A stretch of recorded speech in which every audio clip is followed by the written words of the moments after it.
세상에 이게 다 무슨 일인가 싶습니다. 다시 생각해봐도 도저히 남자친구가 무슨 정신으로 저러는지 이해할 수가 없어요. 어디 인터넷에서나 볼 법한 이런 일이 다른 사람도 아니고 바로 저한테 일어나게 될 거라고는 상상도 해본 적이 없습니다. 남자친구와는 엄청 오래 만났습니다. 제가 대학 졸업하고 첫 직장 구하고 얼마 되지 않아서 지인의 소개로 만나게 되었는데 그때 연애를 시작해서 쭉 이날이 때가 되도록 서로 한눈 팔지 않고 만나왔어요. 남자친구가 성격도 무던하고 고집도 없고 그래서 싸울 일도 없었어요. 술, 담배 안 하는 건 물론이고 그렇게 길게 연애하는 동안 약속 장소에 아무리 늦어도 10분 일찍 도착해서 저를 기다리고 있었는데 그런 성실한 모습도 참 좋았습니다. 그렇게 연애하는 기간이 길어지면서 결혼을 해도 괜찮겠다 하는 생각이 들던 차에 정말 남자친구한테서 결혼하자는 이야기를 듣게 되었습니다. 연애를 길게 했지만 남자친구 가족을 따로 만나본 적은 없었어요. 연애 시작한 첫 해에 남자친구가 부모님 생신이라고 해서 선물 고르는 것 좀 도와달라는 부탁에 따라간 적은 있었는데 그때 들은 게 부모님이 연세가 많으시다는 이야기 말고는 따로 들은 이야기가 없었습니다. 아무튼 저도 선물 같이 골라준다고 따라갔지만 뭐 취향이나 그런 거 아는 게 없어서 엄청 고생을 했어요. 그 이후로는 남자친구가 따로 자기 가족에 대한 이야기를 꺼낸 적이 없었거든요. 제 생각엔 그때 선물 고르면서 제가 도움이 많이 되지 못해서 그랬구나. 그냥 그렇게만 생각했습니다. 그리고 연애를 쭉 이어오다가 결혼 이야기 오가기 시작하면서 남자친구가 가족 이야기를 그렇게 안 해줬던 진짜 이유에 대해서 알게 되었고 그것 때문에 지금 이 결혼이 맞는 건지 심란해서 입맛도 뚝 떨어질 정도로 고민 중에 있습니다. 결혼은 일륜지대사라고 남자친구하고 저 둘만 좋아가지고 할 수 있는 게 아니라는데 바로 이런 것 때문에 그런 말이 있는가 싶어요. 남자친구가 자기 가족 이야기를 꺼려했던 것처럼 저도 딱히 남자친구를 저희 부모님께 인사시킨 적은 없었어요. 지금이야 홍기 꽉 찬 상황이지만 연애 초반에는 진짜 사회초년생이었거든요. 당시에는 연애를 그렇게 오래 할 줄 몰랐고 결혼 생각도 해본 적이 없다 보니 부모님께 인사시키는 걸 생각해 본 적도 없어요. 아마 그렇게 쭉 오랜 기간 만나오다 보니 그냥 가족들에게 소개를 안 시키는 게 당연한 것처럼 돼버린 것 같아 별다르게 생각한 적이 없던 것 같아요. 그렇다고 제가 부모님 몰래 남자친구를 만났던 건 아니고 지나가는 말로 가족들한테 남자친구가 대충 어떤 사람인지 뭐 했는지 그런 간단한 이야기만 나눴을 뿐이에요. 본격적으로 결혼 이야기 나오고 나서 그제서야 처음으로 남자친구를 저희 부모님께 인사시켰어요. 결혼 허락받기 위해 만나는 자리였고 부모님은 당연히 남자친구를 마음에 들어 하셨어요. 제가 그만큼 오래 만난 데는 이유가 다 있다고 생각하셨고 그러니 남자친구가 그날 큰 실수를 해도 반대하실 저희 부모님이 아니라는 것도 알고 있었지요. 제가 인사를 드렸으니 다음엔 당연히 제가 인사를 드리러 갈 차례였지요. 약속 장소를 골라 예약을 해놓으니 하루하루 날이 가까워질 때마다 긴장이 엄청 되더라고요. 청심환까지 하나 먹고 약속 장소에 도착했는데 뭔가 이상하더라고요. 연애 초반에 생신이라고 선물 골라드렸던 적이 있다 했잖아요. 그때 남자친구 말이 두 분 나이가 많으시다고 이야기를 했는데 자리에는 엄청 젊어 보이는 분이 혼자 앉아 계셨어요. 약속 시간에 일찍 도착하는 남자친구의 가족답게 저랑 남자친구보다도 먼저 자리에 도착해 계셨는데 남자친구가 나이가 지긋하시다 했던 말이 무색하게 저희 어머니보다도 좋기 10살은 젊어 보이시는 분이 혼자 앉아 계시는 거예요. 심지어 우리 막내 이모보다 더 젊어 보이셨으니 그리고 아버님은 자리에 안 계셨으니 저는 누가 예약석을 잘못 확인하고 앉아있는 걸로만 생각했어요. 그런데 남자친구가 반갑게 인사를 하더라고요. 청심환을 먹었는데도 긴장이 전혀 풀리지 않아서 쭈뼛쭈뼛 처음 뵙겠습니다 어머님 하고 예의 바르게 인사를 건넸어요. 그런데 남자친구가 소리까지 내면서 저를 보고 웃더라고요. 그러면서 한다는 소리가 저기 앉아있는 사람은 우리 누나야 라고 하는 거예요. 남자친구가 가족에 대해 따로 이야기를 한 적이 없었으니 몰랐던 사실인데 부모님 나이가 많다고 했던 게 다른 게 아니고 위로 18살 차이 나는 누나를 가지고 있는 늦둥이였던 겁니다. 부모님께 인사드리러 간 자리지만 누나가 나오지 말란 법은 없잖아요. 그래도 미리 말해줬으면 4명 예약이 아니라 5명이 앉을 수 있는 자리로 예약을 했었을 텐데 자리가 없으면 의자를 하나 더 달라고 해야 하나 레스토랑에서 그런 것도 해주나 혼자 정신없이 그런 고민을 하고 있었습니다. 그런데 남자친구가 대뜸 한다는 소리가 사실 우리 누나가 부모님보다 먼저 만나봐야 할 사람이라서 자리를 이렇게 따로 만든 거라고 하면서 의자 하나 추가할 필요도 없고 자리 바꿀 필요도 없다 하더라고요. 조금 어이가 없더라고요. 아무리 결혼하기로 정했다고 한들 그래도 순서상 저희 부모님께 결혼 허락을 받는 자리를 가졌으니 반대로 제가 남자친구 부모님을 만나봐야 하는 게 순서 아니겠어요? 100번 양보해도 부모님 만날 자리를 누나 만나는 자리로 바꿔버렸으면 그걸 저한테 미리 말을 해줬어야지. 하지만 이미 이렇게 돼버린 거 뭘 어쩌겠냐 싶었어요. 결국 자리에 앉아서 남자친구의 누나와 먼저 인사를 나누게 되었습니다. 그런데 남자친구 누나 하는 행동이 마치 예비 시어머니처럼 굴더라고요. 간단한 소개 정도야 할 수 있지만 내가 하는 일이 구체적으로 무슨 일을 하는 거냐, 모아놓은 돈은 얼마나 되냐부터 저희 부모님이 뭘 하시는 분이고 두 분 노후는 다 되었느냐 이런 이야기까지 하는 겁니다.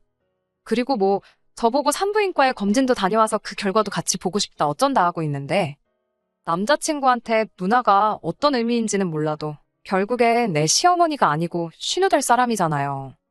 식가족과 며느리 갈등 이런 거 제가 결혼을 해본 것도 아니고 잘 아는 건 아니지만 신우와 올케 기싸움 또한 고부간의 갈등만큼 힘들다는 것 정도는 이미 알고 있었고 남자친구가 제일 잘못이겠지만 부모님 제쳐두고 그 자리에 자기가 뭐라고 먼저 기어나온 남자친구 누나도 어이가 없었어요. 청심환조차 제 긴장을 풀어주지 못했는데 열이 받으니 긴장이 싹 풀어지더라고요. 그리고 그런 남자친구 누나 때문에 기분이 나빠서 그랬나? 어떤 부분에서 대답을 제가 퉁명스럽게 했었나 봐요. 그런데 남자친구가 연애하면서 저한테 화 한 번 내본 적 없던 사람이 불편한 기색을 대놓고 보이면서 저한테 호통을 치더라고요. 식당 안에 사람들이 무슨 일인가 고개를 돌려볼 정도로 큰 소리로 우리 누나가 내 진짜 부모나 마찬가지인 사람이니까 내 시어머니다 생각하고 예의를 갖춰서 대답하라고 하는 거예요. 말인즉슨 남자친구가 늦둥이로 태어난 만큼 남자친구 부모님도 나이가 있으셨던 상황에 집에 따로 쌓아둔 재산도 없다 보니 늦은 나이에도 쭉 경제활동을 이어오셨어야 했나 봅니다. 자연스럽게 두 분이 일하신다고 어린 남자친구 돌보기가 힘든 상황이었으니 그때 남자친구를 돌봐준 게 남자친구의 누나였던 거예요. 남자친구가 거의 울 듯한 목소리로 누나가 부모님 대신 나 키워준다고 대학도 포기하고 나중에는 결혼까지 포기해가며 자기 뒷바라지를 해줬다 하는 겁니다. 남자친구 입장에선 감동적인 이야기일지 몰라도 저한테는 하나도 와닿지 않았어요. 대학도 결혼도 결국엔 본인의 선택 아니겠어요? 전후 사정은 제가 전혀 모르지만 그게 진짜 못해서 포기한 건지 아니면 포기해서 안 한 건지 제가 알 방법은 없었으니 말이죠.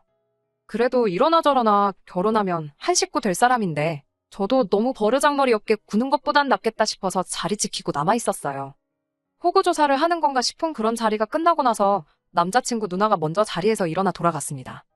그리고 저는 남자친구에게 그럼 부모님은 언제 뵙는 게 좋겠냐 물었더니 남자친구가 한다는 소리가 누나 만났으면 부모님한테 허락받은 거나 다름없다면서 시간 끌게 뭐 있냐고 바로 상견례 자리부터 만들자는 거예요. 아무리 그래도 상견례 하기 전에 얼굴 도장 찍는 게 당연한 거 아니냐 물으니 남자친구는 누나 봤으니 됐어 하면서 괜찮다고만 하더라고요. 두 분 나이가 있으시니 피곤하게 할 필요 없다는 말에 저도 바보같이 그렇구나 하고 바로 상견례 일정을 조율했습니다. 그리고 대망의 상견례 당일이 되었어요. 저희 부모님도 사돈 되실 분들이 부모님 뻘까진 아니지만 한참 연상의 분들이라는 말에 긴장 참 많이 한 듯 보였어요. 저는 그래도 누나라도 만나봤다고 그런가 처음 그때보단 덜 긴장돼서 어머니하고 청심환 쪽에서 반씩 나눠 먹었네요. 그리고 상견례 장소에 도착했더니 정말 말 그대로 제 입에서 헐소리가 나왔습니다. 남자친구하고 상견례 장소에 나란히 앉아있던 사람 얼굴이 너무 익숙해서 말이에요. 그 자리에도 누나라는 사람이 나와 있더군요. 상견례 때도 가족 구성원이 나오는 거 그럴 수 있다지만 그 자리에 부모님은 온데간데 없고 둘만 앉아있으니 안 좋은 예감이 들기 시작하더라고요. 그 길로 남자친구 데리고 밖으로 나와 부모님도 자리에 나오시는 거지? 하고 몇 번을 물어봤는데 남자친구는 시큰둥하게 고리타분한 놓친 애들이 자리에 있는 거보다 너네 부모님도 우리 누나랑 있는 게 더 말이 통할 거라고 괜찮다고 하면서 지금 자기가 무슨 짓을 하고 있는 건지 파악도 못하고 떠들고 있는 거예요. 자리 박차고 나올 생각으로 안으로 다시 들어갔는데 저희 부모님도 당황한 기색이 역력해 보였지만 남자친구 누나랑 세 분이서 이런저런 이야기 나누면서 저희 기다리고 있더라고요. 그렇게 양가 부모님이 처음 만나야 하는 자리인 상견례 자리에서 신랑 측 부모님을 빼버린 말도 안 되는 상견례가 시작되었습니다. 어이없는 상황 속에서도 남자친구 누나가 준비를 많이 한 건지 그래도 상견례다운 이야기가 오가고는 있었어요. 그리고 남자친구 누나 입에서 점점 본격적인 이야기들이 나오기 시작했습니다. 예단이며 예물이며 뭐 그런 것들이요. 이불에 한복, 반상기 같은 평범한 것들 리스트를 쭉 읊고 있는데 비싼 거 할 필요 없다 이러는 걸 보니 제가 보기에도 꽤나 간소하게 준비했더라고요. 그렇게 남자친구 누나의 발표가 끝나자마자 부모님 건 이쯤 하면 됐고 라고 하더니 이젠 자기가 받을 거에 대해서 이야기를 하겠다고 하더군요.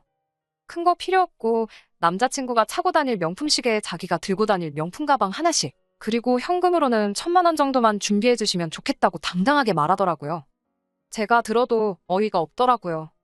이미 시계며 명품 가방 2개만 합쳐도 2천만 원은 훌쩍 넘어가는데 거기에 현금으로 1,000만 원을 더 해오라니 말이에요. 막말로 남자친구가 집을 해오는 것도 아니고 모아놓은 돈 합쳐서 반반 결혼 비슷하게 하기로 했는데 말입니다.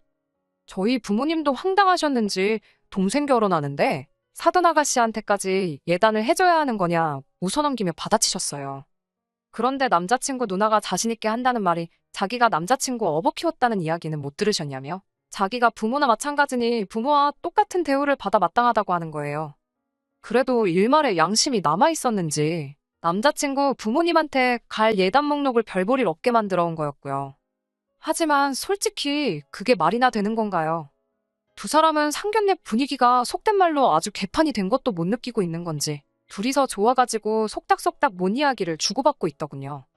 저희 부모님 표정을 살펴보니 이미 표정 관리는 진작부터 못하고 있었고 당장이라도 일어나실 것 같은 분위기에 이미 벌써 이 결혼은 종쳤구나 싶었습니다. 늦둥이 남자친구 돌봐준다고 누나가 고생한 거 인정 못하는 건 아니지만 그게 다 남자친구 말 맞다나 부모님이 남자친구 공부시켜주고 그런다고? 남들 은퇴 준비할 나이에도 계속 경제활동 하시며 돈을 벌어다 준 덕분이잖아요. 대학도 포기하고 결혼도 포기했다지만 그게 100% 남자친구 때문만은 아니었을 거 아니에요. 저희 부모님께서도 듣다 어이가 없었는지 그럼 동생이 자식이나 마찬가지란 소린데 자식 장가 보내는데 우리도 예단하는 만큼 예물을 받아야겠다고 말씀하셨어요. 예비사돈 쪽에서는 금 1냥 정도만 받으면 되겠고 사돈 아가씨는 다이아 1캐럿 정도만 해주시면 되겠다고 하시더라고요. 그 소리 듣고 남자친구며 누나며 둘 다 당황을 하더라고요. 한참 가만히 있다가 계산기를 두들겨 본 건지 그럼 현금 예단하고 남자친구 시계는 안 받을 테니 자기가 들고 다닐 명품 가방 하나만 해오는 걸로 하면 어떻겠냐고 흥정을 하더라고요. 자세한 건 나중에 다시 만나 이야기하자고 대충 자리 수습하고 말도 안 되는 상견례는 그렇게 끝이 나고 말았습니다. 집에 돌아가는 길 내내 저희 부모님 많이 열받으신 건지 말 한마디도 없으시고 이대로 가다간 결혼이고 뭐고 파토날 게 뻔히 보이는 상황이라 남자친구랑 조금 길게 이야기를 해봐야겠다는 생각을 했어요. 이건 아닌 것 같다고 다시 시간 내서 내가 부모님께 먼저 인사드리는 자리부터 만들고 상견례도 안 한 걸로 치고 다시 하자고 안 그러면 결혼은 물 건너간 거나 마찬가지라고 그렇게 이야기를 했는데 그날 저녁에 안 그래도 남자친구한테서 먼저 전화가 왔습니다. 혹시나 부모님이 들을까 몰래 밖으로 나와서 통화를 했는데 남자친구가 한다는 소리가 현금 예단하고 시계고 명품 가방이고 다 안 받는 대신에 누나 입을 한복을 아주 좋은 걸로 하나 해주면 어떻겠냐고 하더라고요. 결혼 안 한 신우가 동생 결혼식에 한복을 입나 싶기도 했지만 뭐 복장이 법으로 정해진 건 아니잖아요. 예단이랍시고 얼토당토하게 돈 뜯어내는 것보다 한복 한 벌 해주면 되겠다 싶었는데 이젠 하다못해 한다는 소리가 멀쩡히 살아계신 부모님 제쳐두고 혼주석에 자기 누나를 앉혀야겠다고 그때 입을 한복이 필요해서 그러는 거라는 세상 상상도 못해본 이야기를 꺼내는 겁니다. 그리고 저도 여기서 그동안 참아왔던 인내심이 뚝 하고 끊겨버렸어요. 그래서 이건 아닌 것 같다고 그냥 결혼 준비고 뭐고 오늘부로 올스탑이고 아예 우리 결혼하는 것부터 처음부터 다시 생각해봐야겠다고 혹시나 생각이 바뀌면 연락해달라 그러고 전화 끊었습니다. 그 뒤로 며칠간 남자친구한테서 진짜로 연락 한 통 없다가 엊그저께 연락이 왔어요. 자기가 좋은 해결책이 생긴 것 같아서 전화를 했다며 부모님을 결혼식에 안 부르겠다는 겁니다. 부모님께 드리려고 했던 예단도 해올 필요 없다고 그냥 우리 누나가 부모님이다 생각하고 한복 한 벌 해주고 결혼식 진행하면 되는 거 아니냐고 하길래 대답도 안 하고 그냥 전화 끊어버렸어요. 입에도 담기 힘든 욕 말고는 다른 대답이 나갈 것 같지도 않았고요. 남자친구가 전한 이야기는 저희 부모님한테 전하지도 않았습니다. 그 말 전해봤자 파혼만 앞당기는 것 같아서요. 하나부터 열까지 다 설명을 해줘도 못 알아먹는 건지 일부러 저러는 건지 끝까지 생각머리 고쳐먹을 것 같은 느낌이 들지 않아요. 연애할 때 고집 한번 안 부리던 사람이 부모님 일도 아니고 누나 때문에 왜 저렇게 고집을 부리는 건지. 이 결혼 파토 내는 게 맞는 거겠죠? 안녕하세요. 의외로 후기를 요청하시는 분들이 좀 계셔서 이렇게 후기까지 남기게 되었습니다. 결국엔 파혼을 하게 되었어요. 주변 지인들이나 남자친구랑 저를 동시에 아는 사람들한테도, 심지어 저희 부모님한테도 어디에도 한 적 없는 이야기입니다. 남자친구의 이렇다 할 연락 한 통 없던 상황에 저에게 모르는 번호로 전화가 한 통 걸려왔어요. 전화 받아보니 남자친구 부모님이셨어요. 부모나 마찬가지라는 누나 말고 진짜 부모님이요. 두 분은 애초에 당신들을 제외하고 상견례까지 한 상황이란 것도 모르고 계셨더군요. 그리고 정말 어렵게 꺼낸 말 한마디에 적지 않은 충격을 받게 되었습니다. 부모나 마찬가지라고 했던 남자친구의 누나가 진짜 남자친구의 어머니라는 사실을 저에게 털어놓으시더군요. 남자친구 누나가 반항한답시고 집을 나갔다가 몇 달 뒤에 돌아왔는데 혼자 돌아온 게 아니고 둘이 돼서 돌아왔다고 합니다. 이미 늦을 대로 늦어버린 상황에 손도 쓰지 못한 채 결국 남자친구가 태어나게 되었고, 남자친구 부모님은 자기 딸의 앞길을 위해 손자를 남매로 키울 결심을 하셨다고 하더군요. 처음에는 지 자식이라고 나몰라라 하던 신우도 상황이 상황이다 보니 자기 자식 돌보면서 모성애를 느끼게 된 것이고, 그건 곧 동생에 대한 집착으로 바뀌어버린 것 같다는 겁니다.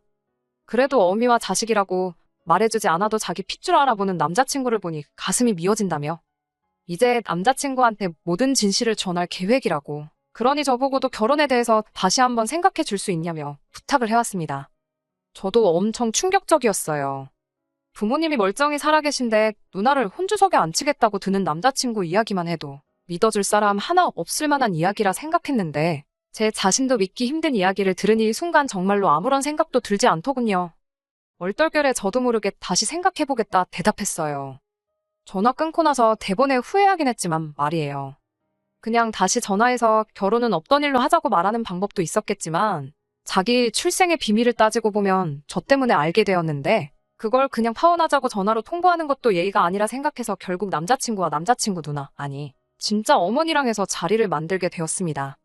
제가 예상한 것과 다르게 남자친구는 무덤덤해 보였어요. 저는 이제 진짜로 얽히지 말자고 파혼과 이별을 전하러 간 자리였는데, 남자친구는 그 자리에 나온 제가 어떻게든 결혼을 진행하러 나온 거라 생각했나 봐요. 남자친구도 제가 이 모든 사실을 알고 있다는 걸 알았으니 대놓고 본론부터 말하더군요. 제 덕분에 어머니나 마찬가지라 생각했던 누나가 진짜 어머니라는 사실을 알게 되었다고 하면서 이젠 여태껏 자기 누나가 자기를 위해 포기하고 희생했던 것에 대해 은혜를 갚을 때가 된 것 같다면서 혼주석에 앉는 건 물론이고 신혼집도 좀 더 넓은 곳으로 구해서 누나를 모시고 살겠다는 겁니다. 물론 이젠 누나가 아니라 어머니로서 말이지요.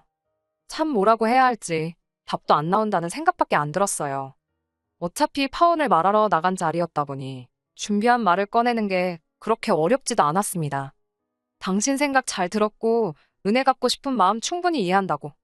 그러니까 이제 모시고 살면서 못했던 효도도 하고 둘이서 알콩달콩 잘 살라고 했어요. 나는 애초에 더 이상 얽히지 말고 모르는 사람으로 살자고 전하려 나온 자리였다고. 그동안 만나온 정 때문에 흔들릴까봐 걱정했는데 아주 세기를 박아줘서 고맙다고 말하고 더 이야기할 것도 없는 것 같으니 이만 가보겠다 말하고 자리에서 일어났습니다. 두 사람은 상황 파악이 안 되는 건지 자리에 앉은 채로 일어서지도 못하고 멀어지는 저를 지켜만 보고 있는데 다행히 쫓아오지도 않고 붙잡지도 않더군요. 정말 저한테 이런 막장 드라마에도 나오지도 않을 법한 말도 안 되는 일이 일어난 게 아직도 믿기지가 않네요. 남자친구 소식이 궁금하지도 않고 연락도 안 오는 지금 이 상황이 오히려 마음이 편합니다. 그간 못다한 효도도 하고 행복하게 알아서 잘 살았으면 좋겠어요. 보아하니 그렇게 평생을 사는 게 소원인 것 같은데 괜히 자기 못다한 효도에 다른 사람 끌어들이지 말고 자기가 알아서 잘했으면 좋겠다는 마음뿐입니다. 끝까지 들어주셔서 감사합니다. 오늘의 사연은 여기까지입니다. 구독과 좋아요, 알람 설정 부탁드리고 더 좋은 사연으로 다시 찾아뵙겠습니다. 감사합니다.